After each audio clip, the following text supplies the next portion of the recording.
Alhamdulillah wonten ing dalu menika kula panjenengan sami kita semua Bapak Ibu dikumpulkan kembali di masjid kita tercinta dalam kondisi semangat bertafakuh fiddin, dalam kondisi semangat untuk menambah pangertosan babagan agama Islam. Karena semakin kita memahami Islam, semakin kita itu tenang, semakin kita mengerti ilmu, semakin kita bisa menjaga diri, dan semakin kita mendekatkan diri kita kepada Allah, maka insya Allah semakin kita akan banyak mendapatkan petunjuk. Pramila awit menika mahasiswa muslimin, penting kiranya bagi kula panjenengan sami untuk terus mengusahakan nek kira-kira teng omah menika mboten enten kegiatan, tidak ada tamu, tidak ada kepentingan, tidak ada sesuatu yang mendesak, maka ketika ada pengajian monggo rawuh, silahkan datang. Prinsipnya napa? Undur makola wala tandur mankola. Lihatlah apa yang dibicarakan, jangan melihat siapa yang berbicara. Karena kalau kita sudah mulai lihat siapa yang berbicara, kemudian nanti kita milih-milih nasihat itu keluarnya dari mulut siapa, nanti khawatirnya nanti setan masuk di celah itu, menyebabkan kula panjenengan sami dados pribadi ingkang takabur. Pramila wonten kesempatan malam hari ini taklim keluarga sakinah terus menerus kita lestarikan, kita upayakan, kita hadirkan kepada diri kita semua supaya kita menjadi pribadi ingkang muhtadin.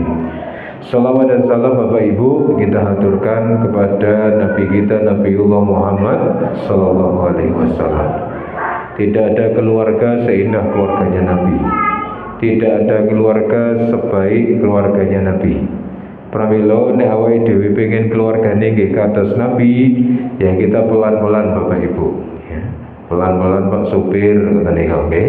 Pelan-pelan mengikuti napa? Mengikuti sunnahnya Rasulullah Sallallahu Alaihi Wasallam.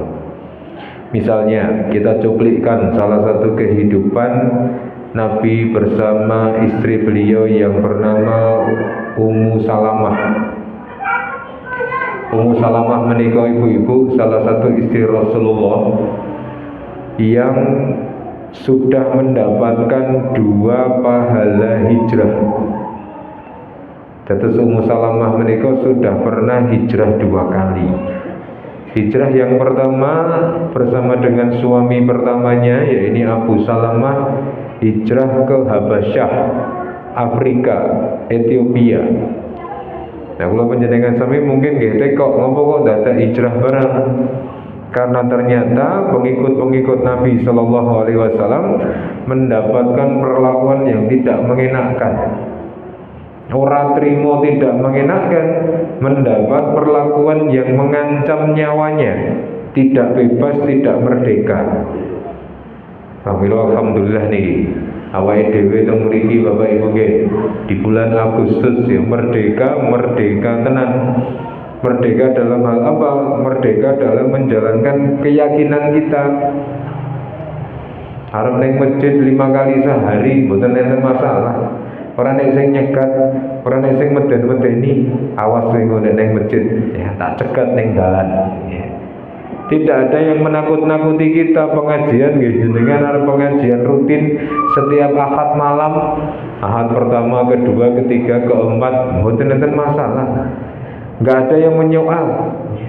Bahkan malah kita dibantu donasi, dibantu snack, dibantu konsumsi. Kalau panjenengan sami arep subuh berjamaah, setiap subuhan enten acara setiap hari Ahad makan-makan, sarapan bareng, tidak ada masalah. Bebas, huriyah, kemerdekaan untuk menjalankan keyakinan kita. Arep nganggo peci, arep nganggo koko, arep nganggo sarung, arep nganggo sajadah, tindak teng masjid, tidak ada hal-hal yang mengancam Bapak Ibu. Tapi pada saat itu konsekuensi mengikuti Rasulullah berat. Mereka diancam, diusir, dipisahkan dari keluarganya. Akhirnya Ummu Salamah menikah ikut suaminya pergi ke Habasyah. Tidak selang lama mereka kembali ke Mekah, berharap perlakuan kafir Quraisy niki sampun berubah menjadi lebih baik, menjadi lebih lunak. Wong wis tinggal teng Afrika masa ya cek keras. Ternyata permusuhan tidak berakhir, justru malah semakin keras permusuhannya. Akhirnya Abu Salamah kali Ummu Salamah memutuskan berhijrah kembali ke Madinah. Madinah Bapak Ibu, panjenengan sing mau nate umroh nate haji, Madinah Mekah menika ditempuh kalau naik bis sekitar 6 jam 7 jam, ada kadang 8 jam. Tapi kalau naik kereta cepat dengan kecepatan 1 jam itu 300 km per jam, pakai Haramain high speed train niku cukup 2,5 jam dari Madinah dumugi Mekah. Tiketnya 276 real atau sekitar 1.300.000 rupiah. Cuma 2,5 jam.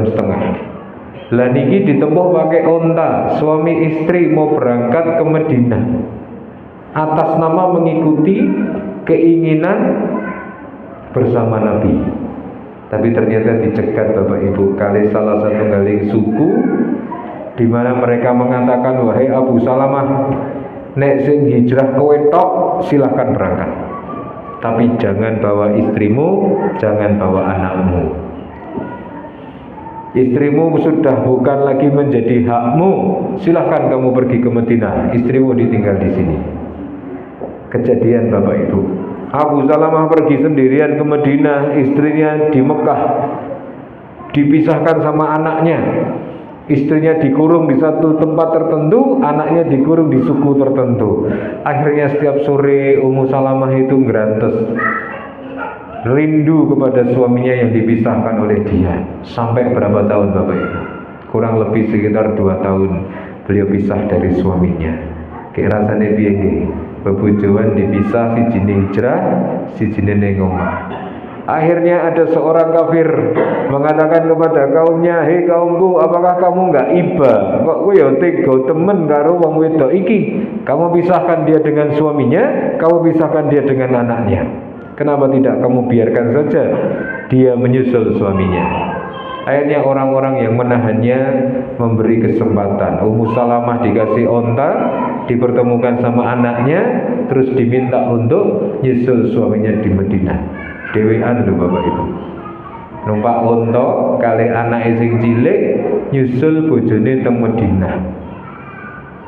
Akhirnya di tengah jalan di suatu lembah ketemu sama seorang sahabat, wahai muslimah, Anda mau kemana? Saya mau menyusul suami saya. Wallahi saya tidak akan biarkan kamu berjalan sendirian. Akhirnya sama sahabat ini diterke Bapak Ibu. Tapi ngeterke pripun? Ummu Salamah berada di atas onta sama anaknya, sahabat ini nuntun ontanya jalan kaki sampai ke Madinah. Setiap kali mau beristirahat di satu tempat, ontanya nunggu menderum dulu, ya, turun, ya, berlutut. Ummu Salamah turun. Baru kalau Ummu Salamah turun, dia agak menjauh, baru ontanya dipinggirkan di bawah pohon. Mereka beristirahat, tempatnya berjauhan. Laki-laki zaman dulu Mas sangat menghormati para wanita. Akhirnya dijaga betul sepanjang perjalanan, sampailah Ummu Salamah di kampung di mana suaminya tinggal. Bertemu, kangen-kangenan, rindu-rinduan. Setelah 2 tahun nggak ketemu, mereka dipersatukan kembali. Apa yang terjadi Bapak Ibu? Abu Salamah diperintah Rasulullah SAW untuk ikut perang Badar. Akhirnya setelah pulang membawa kemenangan, tapi Abu Salamah niku bagian lengan niki napa? Terluka, ketusuk panah, infeksi, sampai akhirnya beliau sakit parah. Ketika sakit parah, Ummu Salamah merawatnya, mengobatinya sebagai seorang istri, sampai-sampai Ummu Salamah saking senengi, nek bosone cah niki, saking bucinnya terhadap suaminya, dia bilang kepada suaminya, wahai suamiku, aku telah mendengar dari Nabi SAW, kalau salah satu di antara kalian, suami istri, salah satunya mendahului, meninggal duluan, kemudian yang satu tidak menikah sampai dia mati, maka niscaya keduanya akan dikumpulkan kembali di surganya Allah Ta'ala. Maka Ummu Salamah ngendika oleh bojone, wahai Abu Salamah, berjanjilah, nek sing mati aku dhisik, jenengan ampun nikah melih, dan kalau jenengan ingkang mati duluan, saya tidak akan nikah lagi. Bapak-bapak pun nate istri ini ngendika kados mekaten. Dereng nate nggih, Pak. Tapi apa jawaban suami seorang Abu Salamah yang soleh? Jawabannya apa? Wahai istriku, kamu mau enggak taat sama aku? Mau, aku akan mentaatimu. Karena wanita-wanita surga itu adalah wanita yang melihat suaminya itu sebagai sosok yang harus ditaati. Mau, aku akan mentaatimu. Kalau kamu mentaati aku, wahai istriku, nanti kalau aku meninggal duluan, silahkan kamu menikah lagi dengan sosok laki-laki yang lebih soleh daripada aku. Niku lho Bapak Ibu, tidak semua wanita itu memiliki kualitas yang sama. Enten ibu-ibu, Masya Allah, ditinggal suaminya meninggal masih kuat. Ciso golek duit, dodol LPG, dodol aqua galon, dodol cemilan, esok dodol sarapan, sore dodol gorengan. Anak-anak itu sisa ke sekolah, bisa masuk pesantren, bisa dibiayai seorang wanita-wanita perkasa. Tapi Bapak Ibu, ada tipe-tipe istri yang tidak setangguh itu, yang dia sifatnya dipen jaga sing lanang. Maka ketika sing lanang mboten enten dipundhut kali Gusti Allah, dia kehilangan pegangan yang sangat kuat. Makanya Abu Salamah tahu bahwa istrinya mungkin tipenya yang seperti itu. Pramila ketika ditinggal oleh Abu Salamah, meninggal gara-gara luka yang ada di lengannya, Rasulullah langsung melamar Ummu Salamah dengan mengutus seorang untuk melamar beliau. Jawaban Ummu Salamah napa ibu-ibu? Siapa yang tidak senang kalau seandainya dilamar oleh Kanjeng Nabi Muhammad SAW? Tapi jawaban Ummu Salamah, wahai Rasulullah, saya ini wanita pencemburu, anak kula kathah, umur kula nggih pun tuwa. Maka ketika Rasulullah melamar seorang Ummu Salamah, jawabane, kula niki tiyang ingkang pencemburu, anak kula kathah, tur kula niki nggih tuwa. Jawabannya Nabi napa Bapak Ibu? Wahai Ummu Salamah, kalau masalah anakmu banyak, sesungguhnya mereka sudah memiliki rezeki di sisi Allah Ta'ala, sudah memiliki nafkah. Tapi kalau masalah kamu pencemburu, aku akan minta tolong kepada Allah untuk mengatasi rasa cemburumu. Dan kalau seandainya kamu sudah tua, wahai Ummu Salamah, ketahuilah aku lebih tua daripada kamu. Jadi mas-mas yang santri-santri yang masih jomblo-jomblo, perhatikan ya. Lihat bagaimana sosok Nabi menghadapi penolakan yang halus. Ummu Salamah menika ya ora wani nolak, tapi napa? Ya Rasulullah, saya ini pencemburu loh. Anak kula kathah. Tur kula nggih pun tuwa. Tapi Nabi tidak mundur sedikit pun. Nek masalah kowe kuwi tuwa, aku luwih tuwa timbangane kowe. Nek masalah cemburu, Rasulullah nggih mboten kemudian mengatakan masalah kowe cemburu mau tak atasi dhewe, enggak. Karena Rasulullah itu tahu bahwa mengatasi cemburu itu tidak mudah. Makanya beliau mengatakan, aku akan minta tolong kepada Allah untuk mengatasi rasa cemburu kamu. Niki Bapak Ibu rahimahullah. Pilih omah-omah, berumah tangga, menika betahaken salah satu galing sifat ingkang kula panjenengan sami kedah gadhahi napa? Sifat haunan, sifat rendah hati, siap untuk diperbaiki, sifat yang ketika dia memilikinya, dia itu pribadi ingkang tenang, tawadhu, tawakal, ora gursa-gursu, tidak gelisah dan tidak sombong. Pramila wonten Quran surat Al-Furqan ayat swidak telu Bapak Ibu. Allah Subhanahu wa taala ngendika, Allah menjelaskan tentang sosok yang disebut sebagai ibadur rahman. A'udzu billahi minasy syaithanir rajim. Wa ibadur rahmanil ladzina yamshuna 'alal ardi hauna wa idza khatabahumul jahiluna qalu salama. Orang-orang yang masuk kategori ibadur rahman inggih menika tiyang ingkang alladzina yamshuna 'alal ardi haunan. Pramila menawi kula panjenengan sami kepingin dados suami ingkang disayang Allah, kepingin dados istri ingkang disayang Allah. Wong awake dhewe niku kepengin disayang istri wae, golek-golek ilmune kok Pak. Enek sing tuku buku, enek sing melu kajian, enek sing ngrungokke ceramah YouTube, enek sing golek konten teng TikTok. Di umur berapa kamu baru tahu bahwa 3 hal ini akan membuat suami disayang istri? Sering ngasih duit, sering ngasih uang, sering transfer. Wah, telu-telune niku marai disayang istri kabeh, Pak. Ibu-ibu nggih kados mekaten, karena pengen disayang suami, kadang-kadang nggih melu pengajian, maca buku, ngrungokke ceramah. Demi napa? Pengen disayang suami. Nah, pertanyaannya Bapak Ibu, nek awake dhewe kepengin disayang Gusti Allah, carane berikut.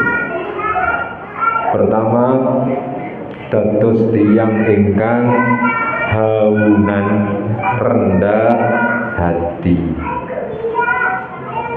Suami panjenengan Bu, mang diteni. Nek tanggale tuwa banget ya. Nanti 31 duit entek. Wah, mlakune niku kaya kena angin jiglok. Kiwir-kiwir. Lawe apa Pak? Gawe sambel wae. Gawe kulkas koret-koret mbok menawa enek apa tempe-tempe apa tahu-tahu.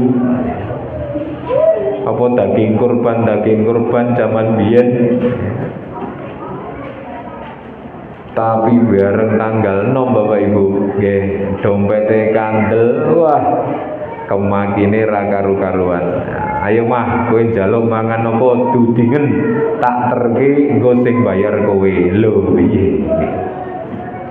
Pramila dados pribadi ingkang haunan, rendah hati, nek awake dhewe niku Bapak Ibu cukup dikatakan orang itu takabur manakala nopo dia tahu kebenaran tapi dia enggan mengambilnya. Berapa banyak keluarga mahasiswa muslimin yang menghadapi suami-suami ingkang sombong, nyun pangapunten. Suami-suami yang sudah ditunjukkan ilmu tapi dia tidak mau mengambilnya. Suami-suami yang ditunjukkan tentang witedah, ayat-ayat Quran, hadis-hadis Nabi, tapi dia menolaknya. Bukan karena hadisnya salah, bukan karena Qurannya salah, tapi karena hatinya belum siap untuk menerima perbaikan-perbaikan. Dan berapa banyak bapak-bapak, istri-istri yang keras kepala, nyuwun sewu. Karena mungkin merasa tahu, merasa pendidikannya tinggi, merasa memiliki status sosial yang lebih tinggi, akhirnya susah untuk menjadi pribadi ingkang haunan. Susah menerima masukan, susah menerima nasihat, susah untuk diperbaiki. Ini lho mah ustadz kayak ngomong ini halah itu kan pendapatnya ustadz. Menurutku orang menepui Pak. Dua-duanya mahasiswa muslimin, suami juga berpeluang untuk menjadi pribadi takabur, istri juga berpeluang untuk menjadi pribadi takabur. Nek kula panjenengan sami menika mboten gadahi hal-hal yang bisa didel-delke basa Jawa niki. Wajah ya ora patek bagus, duit ya ora patek akeh, motor ya kur motor kados mekaten, ngei omah bojone ya kur omah cilik, mboten makrong-makrong, mboten tingkat. Wong lanang ora enek bondo sing saged tinggi modal takabur. Pendidikan nggih mboten dhuwur-dhuwur, sekolah nggih namung sekolah biasa, bukan sosok yang ahli agama, bukan sosok yang memiliki follower akeh teng Instagram, bukan sosok yang terkenal di masyarakat, bukan sosok pemimpin. Lah nek ra duwe apa-apa ngoten niku mudah bagi kita untuk jadi pribadi yang rendah hati, Bapak Ibu. Ibu-ibu kita kesulitan. Nggak ada sesuatu yang bisa didel-delke sebagai seorang istri, maka mungkin mudah menjadi pribadi ingkang haunan. Tapi Bapak Ibu, menawi Allah Ta'ala menguji kita, ternyata sak kampung niki sing paling sugih jenengan dadi pejabat, sekali ngomong kabeh pasukane bergerak.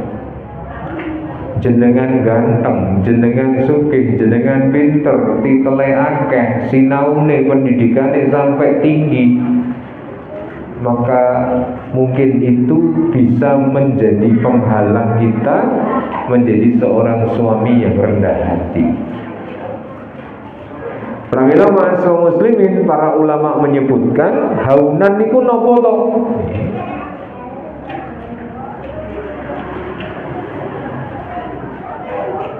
Di dalam beberapa keterangan Ibnu Katsir mengatakan, adapun mereka orang-orang yang termasuk ibadur rahman adalah berjalan tidak dengan sifat angkuh dan berjalan dengan tidak sifat sombong.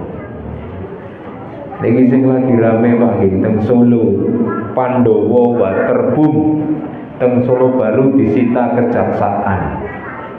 Karena ternyata niku ingkang kagungan korupsi, punya hutang sama pemerintah sebanyak 6 triliun. Rasane pinten pripun nggih Pak nggawa duit 6 triliun. Awake dhewe di 6 yuta mlakune beda Pak nggih. Apa meneh 6 triliun keser-keser. Wong awake dhewe lho aja meneh numpak Harley Davidson regane 1,5 miliar. Lagi numpak NMAX kan sikile begagah. Kabeh kesampluk-sampluk. Mobilnya banter banget. Niki latihane angel Bapak Ibu, dados piyantun ingkang haunan menika. Berjalan di muka bumi dengan tidak sombong. Mensyukuri apa yang kita miliki, tidak memaksa diri untuk sesuatu yang di luar kemampuan. Pramila sakniki lagi rame Bapak Ibu teng keluarga muda, istilah konsep hidup yang mereka sebut sebagai slow living. Jadi saat ini enten dua yang lagi tren di kalangan remaja, pasangan muda. Satu namanya slow living, yang kedua namanya frugal living. Frugal living menika hidup berhemat, bahkan terlalu hemat. Gaji UMR, tapi iso tuku mobil, iso tuku omah, iso munggah kaji, iso setiap tahun sekali piknik neng Lombok, neng Bali, di tempat-tempat yang mahal. Tapi ternyata cara hidupnya menika frugal living. Hematnya itu kadang-kadang keterlaluan. Ibu-ibu sak hemat-hematin jenengan, nek tuku pupur mesti sisan cepuke. Sing enek kocone cilik bunder ngoten niku. Tapi nek frugal living niku tumbas kupur niku sing sasetan.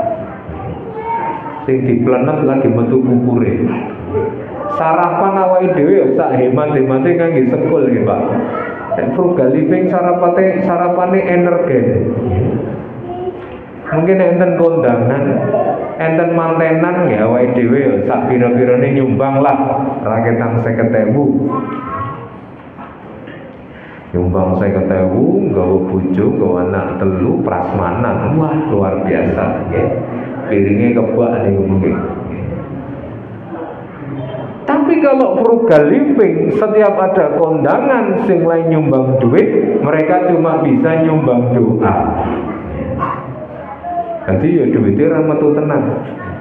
Niku konsep frugal living. Tapi enten satu lagi yang namanya konsep slow living. Menikmati hidup tanpa memaksa diri untuk bermewah-mewah.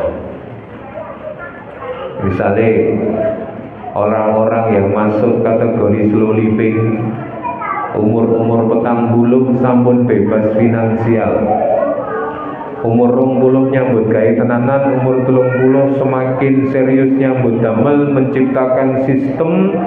Nanti umur 40 esuk-esuk liyane do ning pabrik, ning kantor, jam 7 wis tekan dalan, wis numpak motor. Orang-orang yang slow living niku esuk-esuk ning teras gawe kopi karo bojone ngobrol-ngobrol. Ora pengen duwe omah sing luwih apik, ora pengen di mobil sing luwih larang, ora pengen hidupnya yang lebih mewah, hidup apa konone. Liyane mangan roti regane larang, awake dhewe tuku telo digodhog ngene. Diketok sithik-sithik nggih. Mungkin nek seret ngombene wedang putih. Ngombe wedang teh manis wis wedi, gulane wis kakean. Klambi tuku siji, ringgo, garing, dinggo. Slow living, hidupnya itu slow sekali Bapak Ibu. Pramila kadang-kadang nyuwun sewu, kula panjenengan sami menika tidak bisa menjadi pribadi rendah hati kalau terbiasa dengan hidup bermewah-mewah. Contoh Pak nggih, awake dhewe ora tau ndek mobil. Dereng nate duwe mobil. Duwene motor terus kemudian nopo alhamdulillah bapak niku makelaran. Ya iseng-iseng koncone niku, "Dik, tulung promokno ning nggon WA-mu, Dik." Yo, ya. Dijual, tanah masih aktif sekian hektar, harga masih di bawah pasar. Jenengan muat koncone kecantol, "Wah, aku minat iku nggone ngendi? Terne yuk." Terke. Dil-dilan jenengan langsung setor KTP, tanda tangan, itu bonus 30 juta, 40 juta, tukoke mobil. Wah, anakku wis akeh, wis gede-gede, numpak motor wis ra muat kabeh, tukoke mobil wae ya, Mah. Iya, Pak. Mobil mboten mobil larang, Bu. Mobil 20 juta.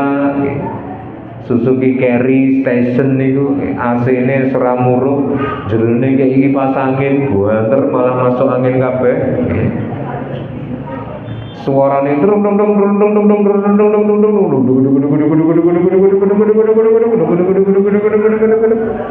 karena nggak pernah punya mobil Pak, nggak pernah bandingin sama mobil yang lain. Syukur-syukur penak ditumpaki nggih mboten masalah. Enek grojalan pating suarane gludak-gludak. Ya ora apa-apa duwe iki. Tapi Bapak Ibu, kalau kita ini terbiasa hidup mewah, kulinone Pajero, kulinone Fortuner, nek entek grojalan iki rumah dedeg. Orang grunjal blas biar numpak Avanza, wah ngeluwe ra karo-karuan. Kok mobilmu muni ya? Kok aslinya kurang adem ya? Kok enek grodakan ya?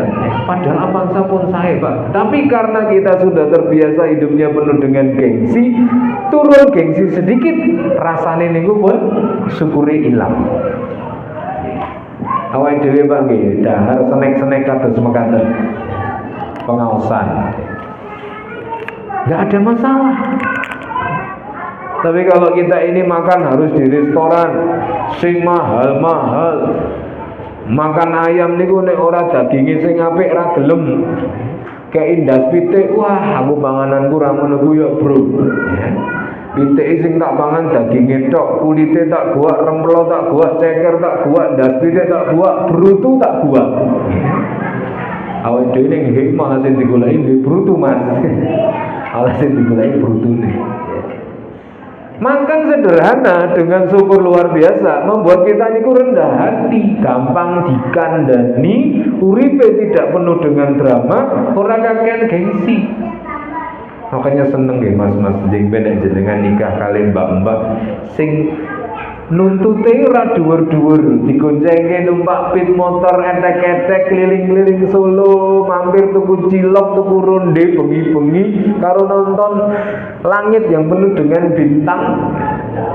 Niku wis ngomong matur nuwun suamiku, engko adalah pangeranku. Entek 50.000 jujul 20.000 wis bahagia luar biasa. Tapi nek jenengan nikahi wong sugih misalnya gaya hidupnya sudah tinggi, standar kebahagiaannya itu susah untuk kita gapai. Pramila Bapak Ibu, alladzina yamshuna 'alal ardi haunan, suami istri yang berjalan di muka bumi dengan perasaan rendah hati, siap untuk diperbaiki. Lah niki Bapak Ibu, sing angel niku niki. Suami istri ngajinya gak bareng-bareng.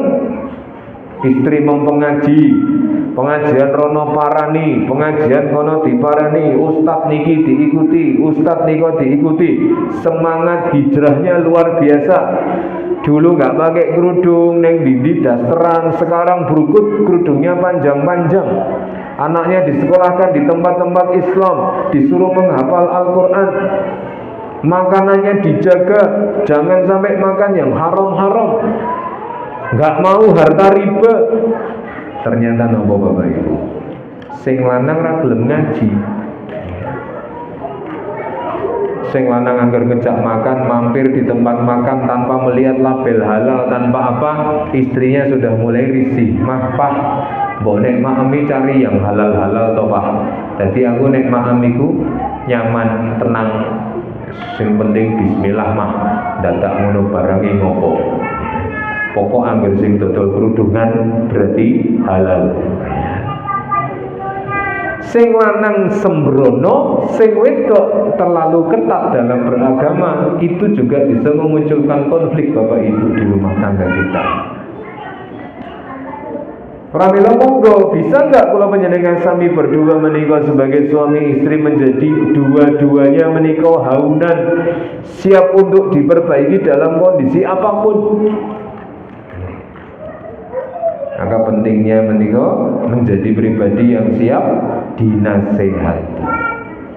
Yang kedua, mahasiswa muslimin, di ayat yang sama Allah Subhanahu wa taala ngendika wonten Al-Furqan ayat 63, orang-orang yang akan disayang Allah, suami istri yang akan disayang Allah adalah mereka yang wa idza khatabahumul jahilun qalu salama, orang-orang yang mendapatkan perlakuan tidak enak dari orang-orang jahil, mereka cenderung bilang menapa? Salama, mengatakan kalimat-kalimat yang tidak mengandung dosa. Sinten Bapak Ibu yang di ruangan masjid niki yang belum pernah disakiti orang? Enten? Uripe niku lempeng banget, ora tau diladaki wong. Lembur ora dibayar. Kemudian nama mulai bisnis wong loro duite digondol mlayu, dihapusi, tuku parsel buah jarene apik-apik tekan omah dibongkar jerone bosok. Napa mulai? Tumbas semongko, jarene semongkone legi, bareng ning omah dibuka ora legi. Okay. Atau mungkin kita dengan keluarga kita Makanya Bapak Ibu, semua orang itu berpeluang ketemu sama al-jahilun, orang-orang yang jahil, orang-orang yang senang mendolimi kita. Nah, al-jahilun itu tadi bisa jadi pasangan kita, mungkin pas nesu, dipengaruhi setan, omongannya elek. Ada seorang suami marah-marah, gara-gara istrinya marah, keluar kalimat-kalimat kotor, oh dasar laki-laki, oh, dengan kalimat-kalimat yang meluncur dari mulutnya. Maka pasangannya bisa menjadi jahilun, orang-orang yang suka jahil, kalimat-kalimatnya buruk, mendolimi kita. Jadi tonggo, mungkin Pak awake dhewe angsal tonggo sing rapate nyenengki, diluroi melengos. Anggode melengos. Maka orang-orang yang termasuk kategori yang disayang Allah, ibadur rahman, adalah mereka yang kalau ketemu sama orang-orang jahil diperlakukan tidak baik, qalu salama, mereka cenderung membalasnya dengan kebaikan. Bu, tidak masjid ngeluroi tonggone, monggo di mlengosi. Sesuk mang tumbaske duren, Bu. Kawone ngomahe, nyuwun sewu Bu, niki enten duren lho. Kok dengaren Bu, kula diparingi duren nggih, jenengan dek wingi soalé mlengos. Kula paringi duren, nek saged jengjing mlengos melih nggih Bu, kula tumbaske tengkleng. Nggih. Mlengos terus suwe-suwe tukoke sapi. Membalas keburukan orang dengan kebaikan. Rumah tangga itu Pak, kita itu membersamai seorang pasangan yang hidup 24 jam bersama kita. Elek api awake dhewe niku dhek ngerti. Pramila peluang untuk saling menyakiti dalam hal ini melalui tutuk, melalui lisan, melalui omongan, tindak tanduk, perilaku, itu sangatlah besar Bapak Ibu. Makanya kalau kita ini memilih kados niki, membalas keburukan pasangan dengan kebaikan,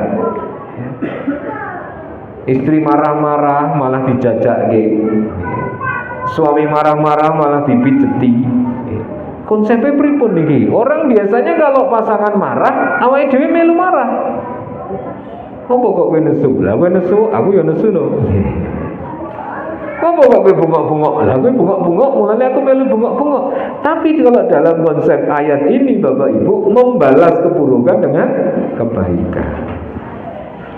Ingat boten kula panjenengan sami kasusnya Nabi Allah Muhammad sallallahu alaihi wasallam ketika tiap hari dicaci maki wanita Yahudi, sudah tua, buta. Beberapa ulama mengatakan hadis ini palsu, bahkan mengatakan hadis ini dhaif. Beliau mencaci maki Nabi sallallahu alaihi wasallam tiap hari loh Mas, dielek-elek Nabi awake dhewe. Tapi Nabi mengatakan apa? Nabi tidak dendam, Nabi tidak membalas dengan keburukan yang sama. Justru Nabi menyuapi wanita tua buta ini dengan tangan beliau. Pendak dina di dulang.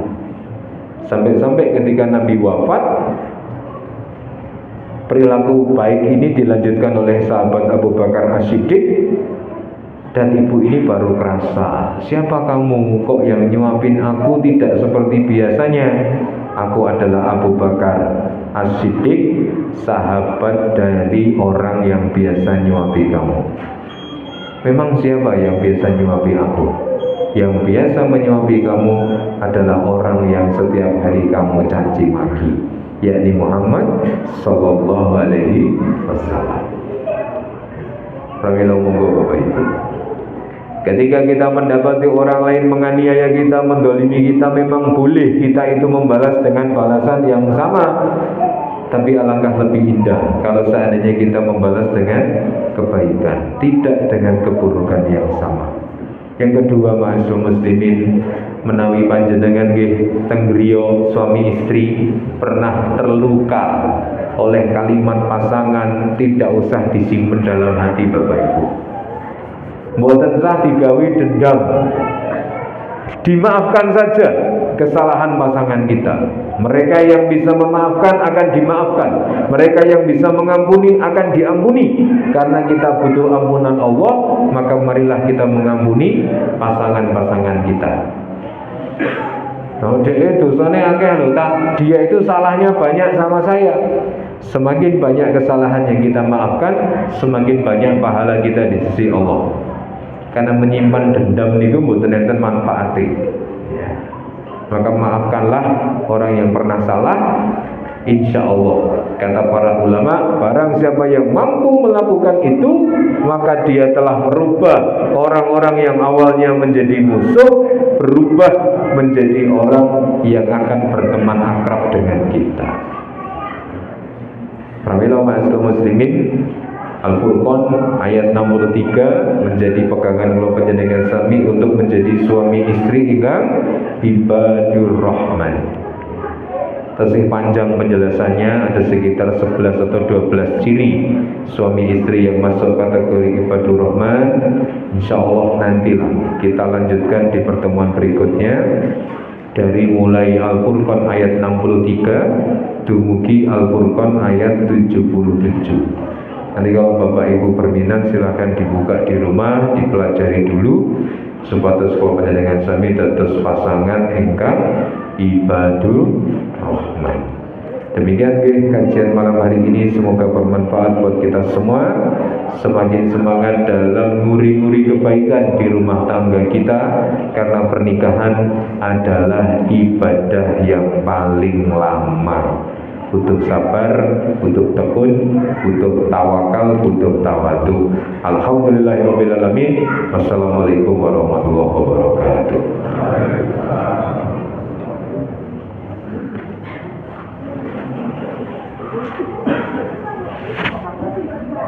Lantas kajian keluarga Sakinah mengenai Habibur Rahman dengan sifat yang merendah hati luar biasa di bulan Sedek, tapi kita memberi balasan yang baik. Didolimi dibalas dengan kebaikan. Moga kajian pada malam hari ini kita tutup dengan baca Al-Fatihah dan doa kepada Tuhan. Alhamdulillahirrahmanirrahim.